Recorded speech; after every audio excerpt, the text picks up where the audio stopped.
사랑하는 성도 여러분, 오늘은 종려주일이라고 그래요. 예수님께서 예루살렘에 마지막 입성하시는 그런 날이죠. 왜요? 이제 사지의 길로 들어가는 겁니다. 인류의 죄를 대속하기 위해 십자가 지시려고 자기가 예루살렘에 가면 뻔히 십자가에 달릴 걸 아시면서 나귀새끼를 타고 예루살렘에 입성을 해요. 그런데 이 사건은 이미 수백 년 전에 스가랴서 9장 9절에 보면 나귀새끼를 타고 예루살렘에 입성할 거라고 하는 예언이 나옵니다. 그 예언에 성취되는 이런 장면인데요, 가시는 곳마다 인산인해를 이루었어요. 엄청난 인파가 몰려다니면서 예루살렘 성에 입성하는 그 길 좌우 연도에 수많은 사람들이 왔어요. 오늘 서생희 목사님 성경 봉독하는데 아주 멋지게 하더라고요. 호산나 다윗의 자손이여 막 이러면서 갑자기 나는 연극 배우가 나온 줄 알고 깜짝 놀랐어요. 아주 멋지게 읽었어요. 그래서 사람들이 막 호산나 호산나 하면서 나뭇가지를 흔들고 자기 겉옷을 펴서 거리에 깔고 이러면서 열렬하게 환영을 했습니다. 그런데 그 수많은 관중들이 진정한 제자도 있었지만 팬들, 소위 군중도 많았다는 거예요. 왜? 이들이 예수님을 간 곳마다 쫓아다닌 이유는 그분이 행하신 표적, 그리고 그분이 가르치는 교훈, 이런 것 때문에 따라다녔어요. 그런데 막상 예수님께서 십자가 지시는 길을 갈 때는 그렇게 요란했던 사람들이 종적을 다 감춰버렸어요. 어디로 가는지 깨끗이 사라져버렸습니다. 그러니까 그 당시에 대부분의 사람들은 개인의 유익 때문에 주님을 따라다니는 사람들이지, 주님의 사역과 주님의 사명 때문에 따른 사람들은 별로 없었다는 겁니다. 여러분, 저는 오늘 팬인가 제자인가 이런 질문을 여러분에게 던졌어요. 한번 냉정하게 우리 자신을 살펴보면서 내가 예수님의 팬인가 아니면 예수님의 진정한 제자인가? 우리 중에 대부분은 나는 제자입니다 라고 생각하는 사람들이 있을 거예요. 그래서 이런, 나는 주일마다 교회를 갑니다. 그리고 핸드폰 컬러링에 이 컬러링이 찬양이 나옵니다. 그리고 나는 성경을 읽고 성경을 갖고 다닙니다. 뭐 등등. 많은 사람들은 이런 이유 때문에 내가 제자라고 말할지 몰라요. 하지만 마태복음 7장 23절에 보면 예수님은 이렇게 말씀해요. 그때에 내가 그들에게 밝히 말하되 내가 너희를 도무지 알지 못하니 불법을 행하는 자들아 내게서 떠나가라 하리라. 아멘. 여기 보면 불법을 행한 자들은 내게서 떠나라, 나는 너희를 모른다, 이렇게 말해요. 다시 7장 21절에 나더러 주여 주여 하는 자마다 다 천국에 들어갈 것이 아니요 다만 하늘에 계신 내 아버지의 뜻대로 행하는 자라야 들어가리라. 아멘. 여러분 다 입으로 주여 주여 해요. 주일이면 예배도 참석해요. 좀 열심히 하면 수요 예배도 나와요. 겉으로 볼 때는 제자같이 보여요. 주여 주여 하면서. 그런데 입으로만 주여 주여 하는 자가 나의 제자가 아니라는 거예요. 이런 사람들은 천국에 못 간대요. 내 아버지의 뜻대로 행하는 자라야 천국에 갈 수 있다, 이렇게 예수님은 말씀했어요. 이 시간 냉정하게 내가 과연 예수님의 제자인지 아니면 팬인지 군중에 불과한지 진지하게 생각해 봐야 합니다. 그렇다면 우리의 신앙은 말뿐인가 행동인가 하는 거예요. 입으로만 주여 주여 하는 이 말뿐의 신앙은 아니냐는 거예요. 지금 교회 안에 이런 사람들이 너무 많아요. 말뿐인 신앙. 행함이 없는 신앙, 행동으로 실천하지 않고 옮기지 않는 믿음, 이런 사람들이 얼마나 많은지 몰라요. 여러분, 언뜻 보면 팬들도 제자처럼 보입니다. 그런데 이 팬들은 유불리에 따라서 행동하는 사람들이에요. 자기 유불리에 따라서 예수 그리스도를 선택하고 버리고 하는 사람들, 이게 군중들이에요.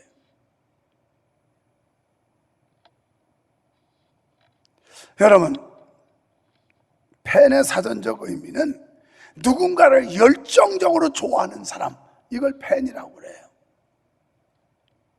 팬의 특징을 살펴보면요, 관람석에서 팀을 열렬히 응원도 합니다. 그리고 선수에 대해서 모르는 게 없어요. 선수 이력도 잘 알아요. 스케줄도 다 알아요. 그런데 실제 나가서 뛰지는 않습니다. 이게 팬들이에요. 배우의 출생지, 출신 학교, 생일 다 하지만 배우와 개인적으로 관계가 없는 사람들이에요. 여러분, 이 말 속에서 우리가 예수님에 대해서, 예수님 나사렛에서 출생했대, 그리고 33년 살았대, 십자가에 죽었대, 뭐 다 알아요. 예수님의 역사 스토리 다 알아요.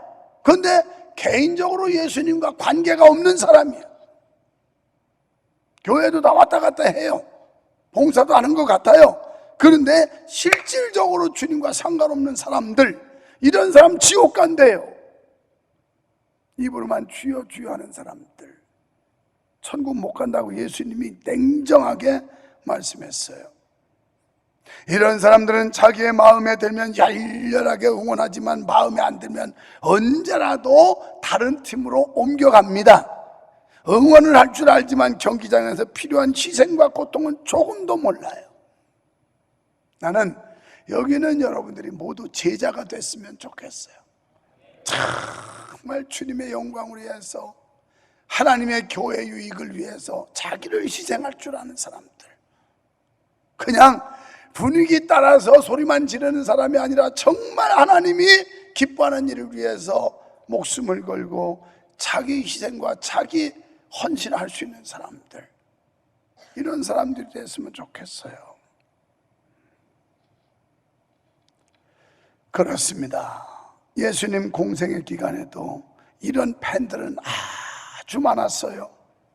그래서 예수님 가시는 곳마다 인산인해를, 집에 들어가면 집에 들어갈 자리가 없었고, 배에 오르시면 그 앞에 수많은 사람들이, 여러분, 오병이가 뭐예요? 벳세다 광야에 5,000명이 모였다는 거 아니에요? 남자만.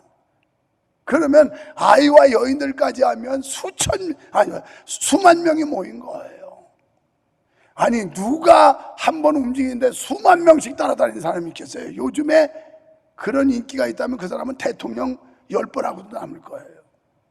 예수님 가시는 겁니다. 뭐 오라고 한 것도 아니에요.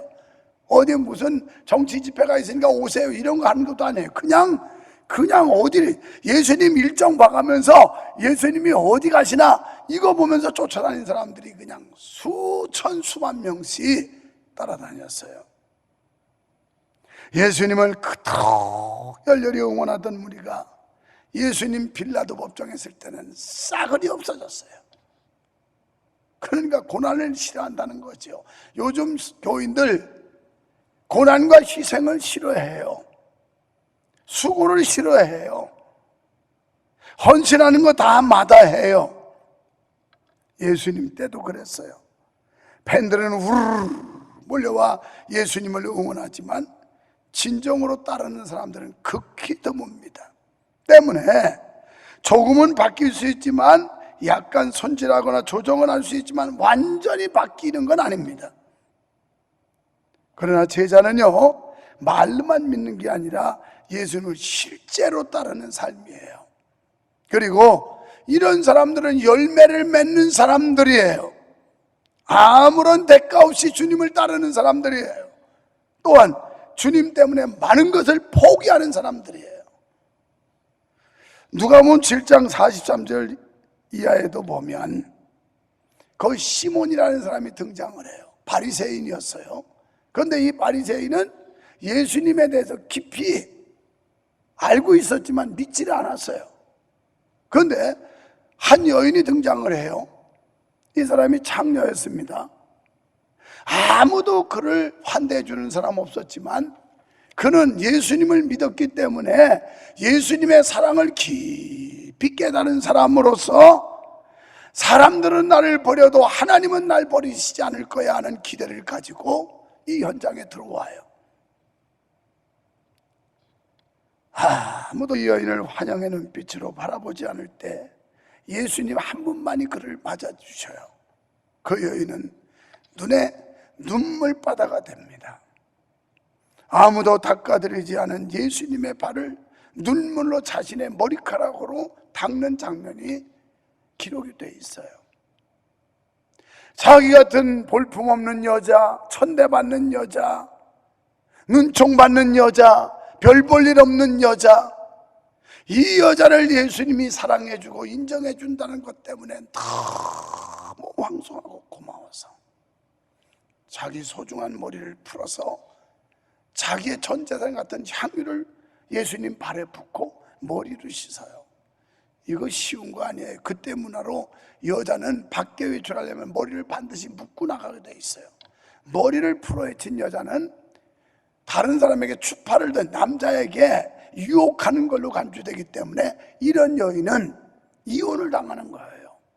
그런데 감히 예수님의 발에 향유를 붓고 자기 머리를 풀어서 머리로 예수님의 발을 씻는 이 감동, 감격, 이 사람이야말로 진정한 예수님의 제자였습니다. 이 여인이야말로 진짜 예수님을 만난 사람이었어요. 율법학자 시몬은 그렇게 성경에 대한 깊은 지식이 있었지만 예수님을 믿지 않았어요. 예수님을 깊이 알지 않았어요. 그런데 이 여인은 진짜 천박한 여인이었고 외면받고 천대받았지만 또 어떻게 보면 지저분한 여인이었지만 자기 같은 볼품없는 사람을 예수님께서 사랑으로 맞아주시고 인정해 주었다는데 감동받고 주님을 위해서 모든 걸 헌신한 제자가 되었어요.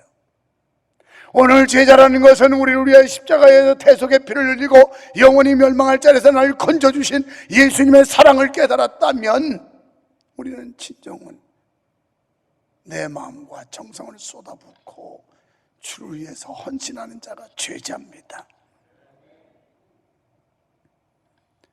사랑하는 성도 여러분, 우리에게 예수님은 많은 애인 중에 한 명인가요? 단 하나뿐인 애인인가요? 어떤 사람이 결혼을 했어요. 자기야 사랑해. 그리고 자기하고 영원히 같이 살고 싶어. 그런데 단 한 가지 조건이 있어. 나는 다른 사람하고도 데이트했으면 좋겠어. 자기하고 나하고 부부의 관계를 연을 맺었지만 일생을 이렇게 살고 싶지만 그러나 다른 사람하고도 데이트도 허용해 줬으면 좋겠어. 오늘 예수님과 영적으로 결혼한 관계인데도 불구하고 예수님 사랑해요, 예수님과 함께하고 싶어요, 그러나 나를 묶어놓지는 마세요. 나는 다른 것도 하고 싶어요. 이게 오늘 우리들 아닐까요? 마태복음 6장 24절에서 예수님이 이렇게 말씀하세요. 한 사람이 두 주인을 섬기지 못할 것이니 혹 이를 미워하고 저를 사랑하거나 혹 이를 중히 여기고 저를 경히 여김이라.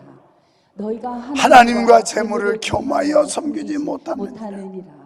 아멘. 한 사람이 두 주인을 섬길 수 없고 하나님과 재물을 동시에 섬길 수가 없다. 여러분, 예수님을 따르려면 오직 한 분만을 따르라고 말씀합니다. 예수님은요, 우리가 오직 전심을 쏟는 관계만을 좋아하세요. 나는 제자다라고 말하려면 그 대가를 알고 치러야 됩니다. 누가복음 14장 26절 27절에서 예수님께서 이렇게 말씀하셨어요. 무릇 내게 오는 자가 자기 부모와 처자와 형제와 자매와 더욱이 자기 목숨까지 미워하지 아니하면 능히 내 제자가 되지 못하고 누구든지 자기 십자가를 지고 나를 따르지 않는 자도 능히 내 제자가 되지 못하리라. 아멘. 예수님 때문에 모든 걸 전부를 잃을 수도 있다는 거예요. 부모도 잃고 자식도 잃고. 제가 어저께 50년 만에 우리 육촌 누님을 만났어요. 우리 고향에 가면 4가정밖에 없어요. 우리 아버님은 고아였고 독자였고, 그리고 우리 아버님 사촌들 3가정, 우리한테는 당숙이죠. 지금 캐나다에 이민 가서 사는 누님이 수수문을 해가지고 수수문을 해서 연락을 해서 만났는데, 내가 가끔 그 누님 얘기를 했어요. 우리 어머니도 그랬고. 왜?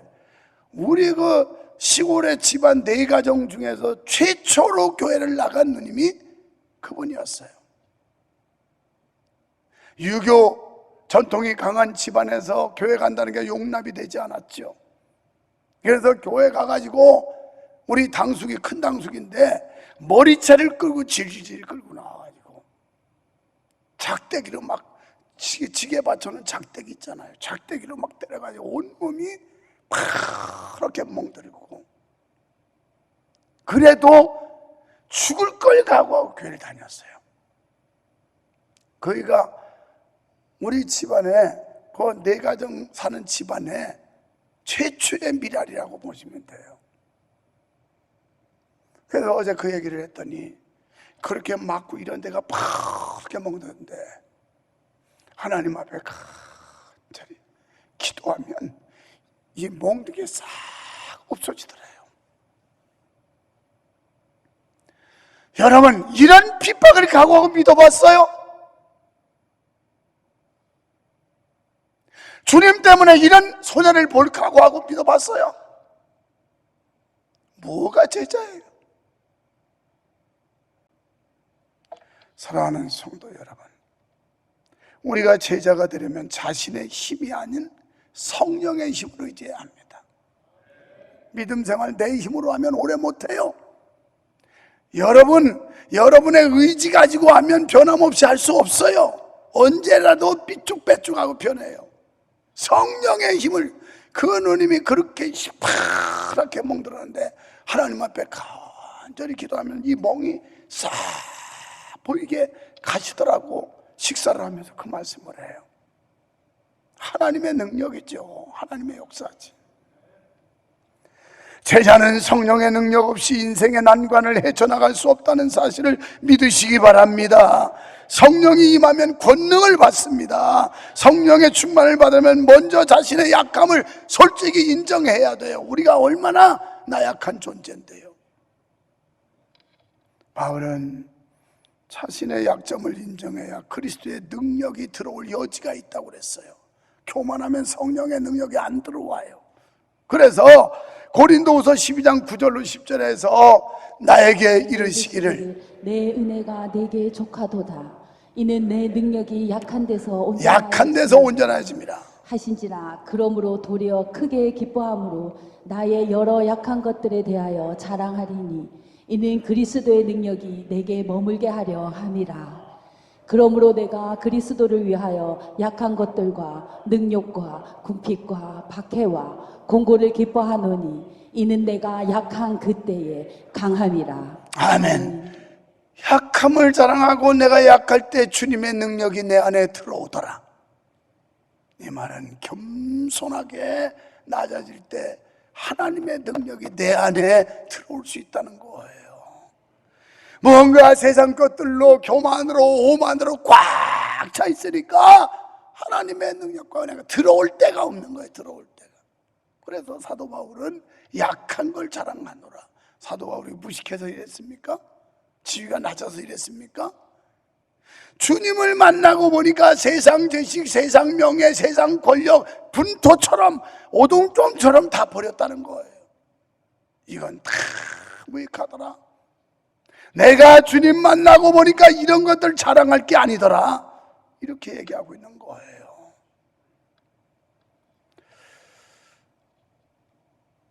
죄를 깨달을 때 죄를 내쉬어야 합니다. 교만,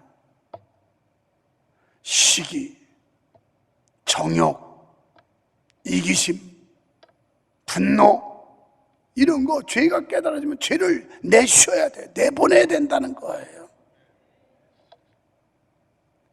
여러분, 이 제자의 슬로건이 뭡니까? Come and die. 와서 죽어라 이거예요. 와서 죽어라. 이게 제자의 슬로건이에요. 제자는 죽어야 되는 거예요. 죽어야. 예수님 죽는 거 많이 말씀했어요. 하나님이라 이 땅에 떨어져서 죽지 아니하면 열매를 맺을 수 없나니 나를 위해 죽고자 하는 자는 살고 죽으라는 거예요. 와서 죽어라. 우리 죽어야 돼. 죽어야 돼. 우리는 죽고 누가 예수님이 살아야 될 줄로 믿습니다. 나는 죽고 내 안에 예수님이 살아야 돼요. 우리도 예수님을 따르는 제자가 되려면 때로는 참을 수 없으리만큼 고통스럽고 치욕스러운 십자가를 감내하기로 결심하는 겁니다. 디모데후서 3장 12절에 무릇 그리스도 예수 안에서 경건하게 살고자 하는 자는 박해를 받으리라. 아멘. 경건하게 살려면 박해가 온다는 거예요. 믿음 생활 똑바로 하려면 힘든 게 온다는 거예요. 빌립보서 1장 29절 그리스도를 위하여 너희에게 은혜를 주신 것은 다만 그를 믿을 뿐 아니라 또한 그를 위하여 고난도 받게 하려 하심이라. 아멘. 십자가의 은혜로 구원받았다면 우리는 고난도 각오해야 된다는 거예요. 사랑하는 성도 여러분, 예수님을 따르다가 여러분이 무언가 잃은 적이 있습니까? 손해를 좀 보셨습니까? 핍박도 받아보셨습니까? 예수님 때문에 불리도 당해보셨습니까? 이걸 감내하면서 살아가는 게 제자라고요. 챙길 거 다 챙기고 덕볼 거 다 보고 유리한 거 다 챙기고 이건 팬이에요. 군중이에요. 제자는 십자가 지고 따르는 거예요. 십자가는 멸시, 천대, 고난. 예수님이 지시하면 어디든지 따라 나서는 자가 제자입니다. 괜히 아니오는 없고 얘만 있는 성도가 아니고 정말 주님의 뜻이고 주님의 말씀이면 어디든지 가라면 가고 쓰라면 쓰고 주님 말씀대로 사는 사람이 제자입니다. 더 이상 변명하거나 꾸불대지 맙시다. 사랑하는 성도 여러분, 우리 모두 팬 군중이 되지 말고 진정한 제자가 됩시다. 그날 주님께서 네가 나 때문에 핍박받았구나, 너 나 때문에 어려움 많이 당했구나, 너 나 때문에 손해본 거 참 많구나, 그래 오냐 정말 수고했다, 잘했다, 착하고 충성된 종아. 주님 앞에 설 때 이런 말 듣게 되기를 축원합니다.